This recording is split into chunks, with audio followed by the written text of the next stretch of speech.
दीपक चौरसिया आपको इस वक्त की सबसे बड़ी खबर बता देते हैं। सुप्रीम कोर्ट ने सीबीआई संकट की 2 हफ्तों में जांच के आदेश दिए हैं। रिटायर्ड जज ए.के. पटनायक की निगरानी में सीवीसी जांच करेगी। चीफ जस्टिस की पीठ ने फैसला सुनाते हुए कहा कि जांच होने तक सीबीआई के अंतरिम निदेशक नागेश्वर राव कोई बड़ा फैसला नहीं ले सकेंगे। कोर्ट ने उन तबादलों की जानकारी मांगी जो नागेश्वर राव ने निदेशक बनने के बाद किए हैं। आपको बता दें कि आलोक वर्मा ने जबरन छुट्टी पर भेजे जाने को गलत बताते हुए सुप्रीम कोर्ट में अर्जी दी थी। 12 नवंबर को अगली सुनवाई होगी। इसी पर बात करने के लिए हम सीधे चलते हैं हमारी सहयोगी आंचल आनंद के पास। आंचल हमारे साथ सुप्रीम कोर्ट से जुड़ रही है। आंचल, सिलसिलेवार मैं चाहता हूं कि आप दर्शकों के लिए इस खबर को टुकड़ों में समझा दें। सबसे पहला टुकड़ा कि आलोक वर्मा ने कहा था कि उनका जो ट्रांसफर है वो गलत है, वो नियमों के विरुद्ध है, ऐसा नहीं किया जा सकता, उनका फिक्स टेन्योर होता है। इस पर सुप्रीम कोर्ट ने क्या कहा या इस पर सुप्रीम कोर्ट खामोश है? आलोक वर्मा छुट्टी पर बने रहेंगे यथावत या नहीं बने रहेंगे? देखिए दीपक, इसको अगर सिलसिलेवार ढंग से समझा जाए, 11:15 बजे के करीब इस मामले की जब सुनवाई शुरू हुई तो फली नरीमन जो वरिष्ठ वकील हैं वो आलोक वर्मा की तरफ से खड़े हुए और उन्होंने साफ तौर पर Delhi special powers establishment act जो है उसका प्रोविजंस को रीड करना शुरू किया, प्रावधानों को पढ़ना शुरू किया, जिसमें कहा गया था कि 2 साल का फिक्स टर्म और टेन्योर होना चाहिए सीबीआई डायरेक्टर का।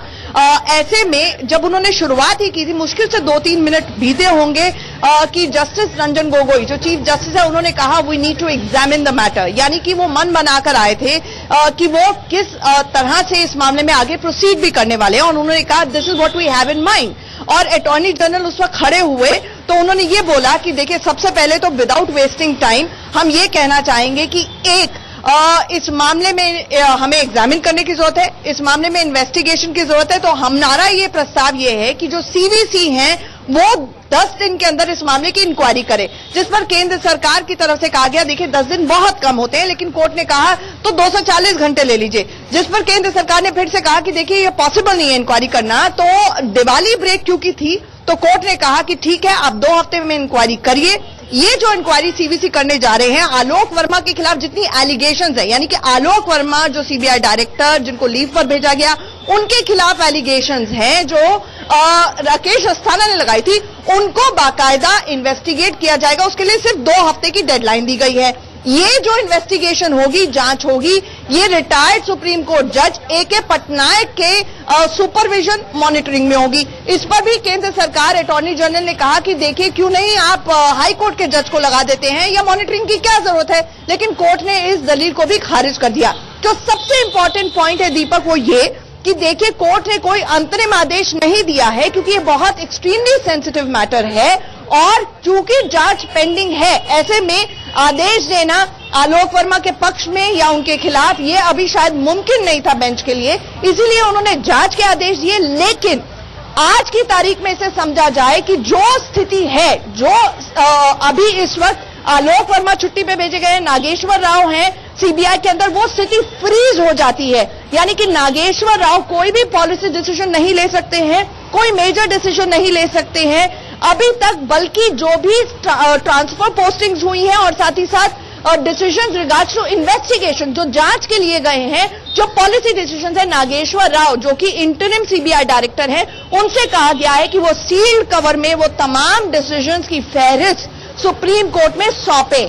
यानी कि विपक्ष की तरफ से जो आरोप लगाए जा रहे थे कि ये मिडनाइट कू हुआ, रात के 2 बजे नागेश्वर राव जो कि खुद टेंटेड हैं, उनके खिलाफ आरोप हैं, उनको सीबीआई डायरेक्टर की कुर्सी पर बिठा दिया गया।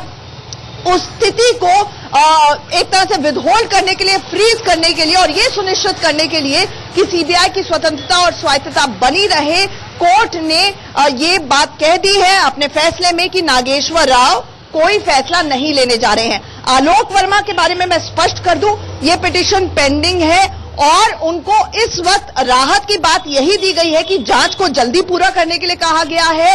ये जांच सुप्रीम कोर्ट के जज की मॉनिटरिंग में होगी और नागेश्वर राव कोई बड़े फैसले नहीं ले पाएंगे। लेकिन आलोक वर्मा काम पर अभी नहीं जाएंगे क्योंकि वो तो मेजर पिटीशन है, उसके लिए तो हर पक्ष को सुनना होगा और कोर्ट को अपना माइंड अप्लाई करना होगा, जो कि नहीं किया जा सकता है इतनी प्रिलिमिनरी स्टेज पर।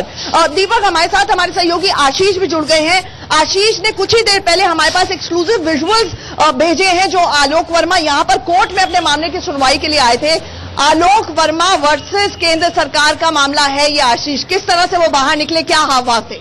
देखिए, आलोक वर्मा से मेरी बात हुई जब उनसे मैंने कहा कि आज सुप्रीम कोर्ट का जो भी अंतरिम आदेश आया उस पर आपका क्या कहना है, तो उन्होंने कहा कि जो भी होगा अब वो न्यायालय में पेंडिंग है। लेकिन जो आज का सुप्रीम कोर्ट की जो पूरी सुनवाई हुई है उसमें सबसे बड़ी बात ये निकल कर आई है कि जो अस्थाना की जो एलिगेशन है उनके एलिगेशन पर जांच जारी रहेगी, यानी जो सीवीसी की प्रोब है वो गो ऑन रहेगी। दूसरी बात, जो आलोक वर्मा छुट्टी पर हैं वो फिलहाल अभी छुट्टी पर ही रहेंगे, वो ऑफिस नहीं जा सकेंगे। तीसरी अहम बात, आलोक वर्मा की तरफ से यह कहा गया था कि जो डीओपीटी का जो नोटिफिकेशन था, जो आदेश था, और इसके अलावा सीबीसी का जो रिकमेंडेशन थी उस पर स्टे लगाया जाए। कोर्ट ने उस पर स्टे नहीं लगाया है। दैट मीन्स द प्रोब जो है वो आलोक वर्मा के खिलाफ जारी रहेगी।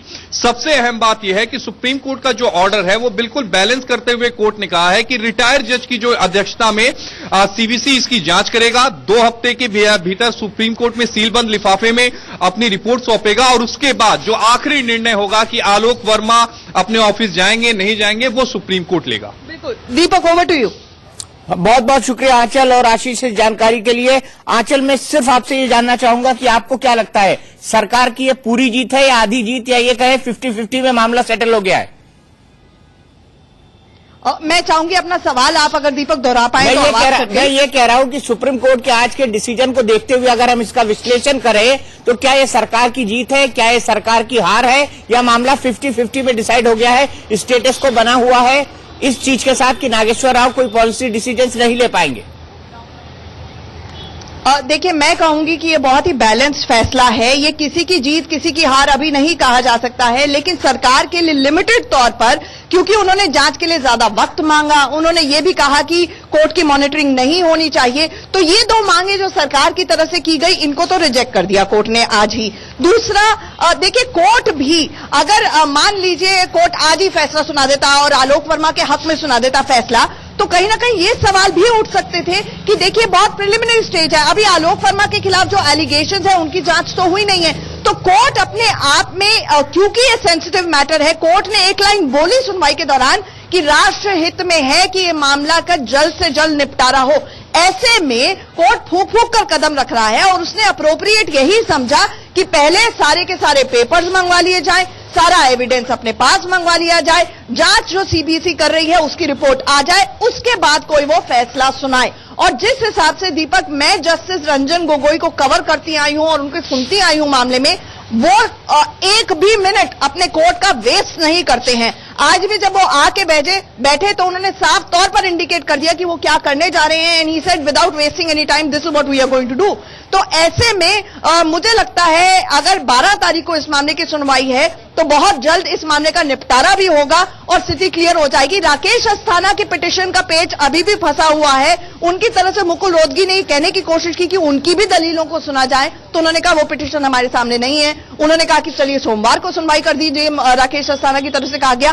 कोर्ट ने कहा हम बाद में देखेंगे। तो अभी ये स्पष्ट होना होगा कि राकेश अस्थाना का जो पिटीशन है उस पर क्या होने जा रहा है। लेकिन दीपक, इसको आलोचना तो नहीं समझेंगे, लेकिन जो विपक्ष जिस तरह से कह रहा है कि देखिए शुरू में हम मीडिया वालों ने लाइन चलाई सीबीआई वर्सेस सीबीआई, लेकिन आज की तारीख में अगर इसको एक लार्जर कैनवस पे परिप्रेक्ष्य में देखा जाए तो ये सीबीआई वर्सेस पीएम की स्थिति है, पीएमओ की स्थिति है, सीबीआई वर्सेस सरकार की स्थिति है। वो इसलिए क्योंकि आलोक वर्मा ने अपने पिटीशन में साफ तौर पर ये बात कही है कि कई ऐसे फैसले सीबीआई एक स्वायत्त एजेंसी है जिसको लेने पड़ते हैं, जो हो सकता है कि बहुत से लोगों को जो पॉलिटिकल क्लास में पसंद नहीं आए। उन्होंने ये भी कहा कि देखिए ये मोराल की बात है सीबीआई के अफसरों की और साथ ही साथ सीबीआई की इंडिपेंडेंस की बात है। तो हमें ये समझना होगा कि ये सिर्फ आलोक वर्मा का पिटीशन नहीं है, in all times to come ये सीबीआई डायरेक्टर के रिमूवल को, सीबीआई डायरेक्टर की ट्रांसफर को, या उनसे जिस तरह से उन्हें लीव पर भेजा गया, पावर्स डाइवर्स कर दी गई, ये अपने आप में एक लैंडमार्क रूलिंग उस बाबत होने जा रही है।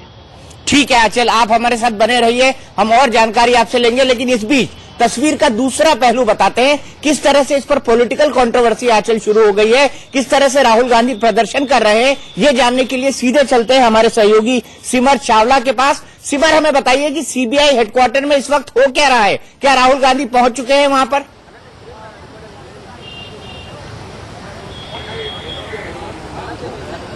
दीपक जी, अब बात करें अगर लीगल बैटल की तो वहां पे सुप्रीम कोर्ट में चल ही रहा है, लेकिन एक राजनीतिक बैटल भी चल रहा है। हम इस वक्त खड़े हैं सीबीआई हेडक्वार्टर्स के बाहर। राहुल गांधी जो दयाल सिंह कॉलेज से यहां पे आने वाले थे प्रोटेस्ट करने के लिए, अभी फिलहाल नहीं पहुंचे हैं, लेकिन मैं आपको दिखा दूं कि कितने पुख्ता इंतजाम यहां पे करे गए हैं सिक्योरिटी द्वारा। आप देख सकते हैं बैरिकेडिंग लगाई गई है, सीआरपीएफ के जवान, सीआईएसएफ के जवान, दिल्ली पुलिस के जवान सभी यहां पे डिप्लॉयड है। एक पूरी नाकाबंदी टाइप की यहां पे कर दी है ताकि कोई गाड़ी सीबीआई ऑफिस के अंदर ना जा पाए बिना परमिशन के। आप देख सकते हैं दूर दूर वैन खड़ी गई है, बस खड़ी करी गई है ताकि जो वहां पे प्रोटेस्टर्स हैं उन्हीं को वहीं पे रोक दिया जाए और वहां पे बस में उन्हें बैठाया जाए। अगर डिटेन करने की नौबत आए, वहां पे वाटर टैंक्स भी लगे हुए हैं ताकि बौछार पानी की करी जाए जरूरत पड़ने पर। तो हम ये कह सकते हैं कि काफी पुख्ता इंतजाम कर रखे हैं ऑलरेडी, क्योंकि ये अंदेशा था, क्योंकि राहुल गांधी जो कांग्रेस प्रेसिडेंट है बहुत बड़े लेवल पे ये पूरा प्रोटेस्ट करेंगे तो काफी भीड़ एक्सपेक्टेड है उनके साथ आने में, इसलिए सीबीआई हेडक्वार्टर्स में कोई भी गलती नहीं करी है और पुख्ता इंतजाम सिक्योरिटी के यहां पे पहले से ही मौजूद है। ठीक है सिमर, मुझे यह बताइए कि राहुल गांधी की कितने देर में पहुंचने की उम्मीद है और उनके साथ कौन कौन आ रहे हैं, कौन कौन हैवी वेट्स आ रहे हैं? क्योंकि अगर राहुल गांधी सड़क पर निकलेंगे तो जाहिर है कांग्रेस के तमाम बड़े नेता जितने दिल्ली में अवेलेबल होंगे वो सब भी यहां पर पहुंचेंगे।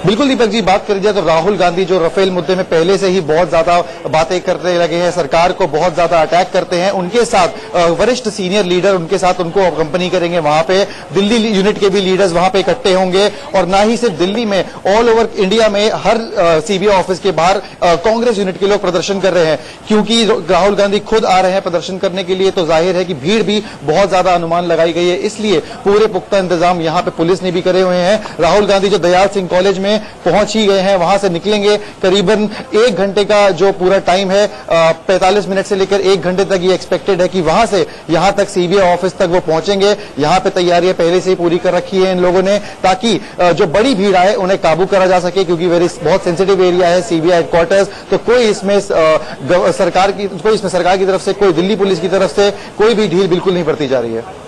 बिल्कुल सिमर, आपने सही कहा कि ढील बिल्कुल बढ़ती नहीं जा रही है, हाई प्रोफाइल मामला है। लेकिन माधव, मैं आपको जोड़ना चाहूंगा पॉलिटिकली आपको क्या लगता है कि इस मुद्दे ने आपको कितना बड़ा राजनीतिक एक टॉकिंग पॉइंट दे दिया है? पूरे देश में इस पर चर्चा हो रही है, इस देश में बातचीत हो रही है कि सीबीआई में क्या हो रहा है और सरकार आखिरकार कैसे काम कर रही है। इस हकीकत को तो आप मानेंगे ना?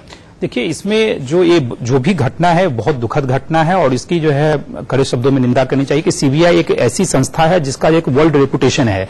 जहां तक कि इंस्टीट्यूशनल इंटीग्रिटी को बनाए रखने के लिए सरकार ने जो कदम उठाया है वो कदम भी सराहनीय है। और जहां तक सुप्रीम कोर्ट का जो आज ऑब्जर्वेशन है, क्योंकि ये डिसीजन नहीं ऑब्जर्वेशन है, और उन्होंने क्लियरली बोला कि सरकार के जो भी फैसले हैं उस पर कोई स्टे ऑर्डर नहीं लगाया। ये कोई हार और जीत की बात नहीं है। सरकार ने जो स्टेप उठाया, देश हित में जो स्टेप उठाया, सीबीआई की स्वतंत्रता के लिए जो देश उठाया कदम, कहीं न कहीं सुप्रीम कोर्ट पे उस पर मुहर लगाने का काम किया है। सुप्रीम कोर्ट ने कहीं तबादले पे भी रोक नहीं लगाई। सुप्रीम कोर्ट ने कहीं भी ये नहीं बोला कि आलोक वर्मा जैसे ऑफिस जा सकते हैं और आस्थान जा सकते हैं। सुप्रीम कोर्ट ने कह दिया कि नागेश्वर राव को पॉलिसी डिसीजन लेने का कोई अधिकार नहीं है। इन्वेस्टिगेशन भी पॉलिसी डिसीजन होता है, तो फिर सीबीआई काम क्या करेगी? मुझे ये बता दीजिए माधव जी। सर, कोर्ट ने बोला कि 2 हफ्ते के भीतर जो है आप पूरी प्रक्रिया को जो है जांच की प्रक्रिया पूरी कर लीजिए।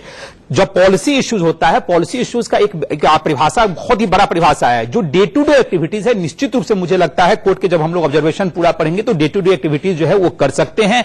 जहां तक बाकी जो बड़े पॉलिसी इश्यूज हैं, कोई बड़ी घटना ऐसी आती है जिसको सीबीआई जो है इन्वेस्टिगेट करना है, वो सारे पे जो है वो नहीं ले सकते हैं निश्चित रूप से। तो कहीं ना कहीं सुप्रीम कोर्ट का एक जैसे मिला जुलाया, और इसमें हार जीत की बात नहीं, इसमें कोई पॉलिटिक्स नहीं होनी चाहिए। पक्ष और विपक्ष दोनों की रिस्पॉन्सिबिलिटी बनती है कि सीबीआई की इंटीग्रिटी को बनाए रखना। विपक्ष की रिस्पॉन्सिबिलिटी तो आप देख रहे हैं ना, देखिए प्रदर्शन विपक्ष के पास कोई मुद्दा नहीं है। विपक्ष के पास कोई मुद्दा नहीं। जब ब्यूरोक्रेसी को आप अगर इस तरह राजनीति में आप धकेलेंगे तो ये देश के हित में नहीं है। राहुल गांधी जी और माननीय विपक्ष के पास कोई ऐसा मुद्दा नहीं है, इसीलिए इस मुद्दे को वो भुनाना चाहते हैं, लेकिन ये कोई मुद्दा ऐसा है ही नहीं। लेकिन मेरा कहना यही है कि ये मुद्दा आपने थमा तो दिया ना उनको। अरे सर, ये देखिए क्या है कि सीबीआई एक इंडिपेंडेंट एजेंसी है। सर, आप मेरे से ज्यादा जानते, अनुभवी हैं, हम लोग तो आपको फॉलो करते हैं। एक इंडिपेंडेंट एजेंसी है, सरकार का बहुत लिमिट रोल है वहां, और सरकार सरकार ने जो भी उसने कदम उठाया है, कहीं ना कहीं जो गाइडलाइंस सीबीसी के अकॉर्डिंग उसने उठाया है, सरकार जो है तो डायरेक्ट इसमें इंटरवीन नहीं कर सकती है। इस चीज को हम सब लोग जानते हैं और सरकार का यह कदम बहुत स्वागत योग्य कदम है और इससे कहीं ना कहीं सीबीआई की जो इंटीग्रिटी और साख है, साख को जैसे कहीं ना कहीं बना रहे। ठीक है, एक ब्रेक लेते हैं। ब्रेक के बाद हम चलेंगे राहुल गौतम के पास, सिमर चावला के पास और साथ ही साथ आशीष सिन्हा के पास। ये तीनों सहयोगी हमारे साथ जुड़े हुए हैं। कांग्रेस इस मसले पर बड़ा विरोध प्रदर्शन कर रही है। उसकी आपत्ति इस बात पर है कि सीबीआई में आखिरकार ये क्यों हो रहा है, आलोक वर्मा को छुट्टी पर क्यों भेजा गया, इसे मिडनाइट स्ट्राइक डाउन कहा जा रहा है। और इस वक्त देखिए राज बब्बर प्रदर्शन कर रहे हैं सीबीआई मुख्यालय के बाहर लखनऊ में। सभी राज्य मुख्यालयों के बाहर जहां जहां सीबीआई के दफ्तर थे वहां पर प्रदर्शन करने के लिए कहा गया था। और ये राज बब्बर की तस्वीरें आपको दिखाई दे रही है, लखनऊ के अंदर प्रदर्शन कर रहे हैं। राहुल गांधी जो है दिल्ली के सीबीआई मुख्यालय के पास जाएंगे, वहां पर धरना देंगे, वहां पर प्रदर्शन करेंगे। वहां पर भी सुरक्षा के पुख्ता इंतजाम है और यहां पर आप देख सकते हैं राज बब्बर बैरिकेड पर खड़े हुए।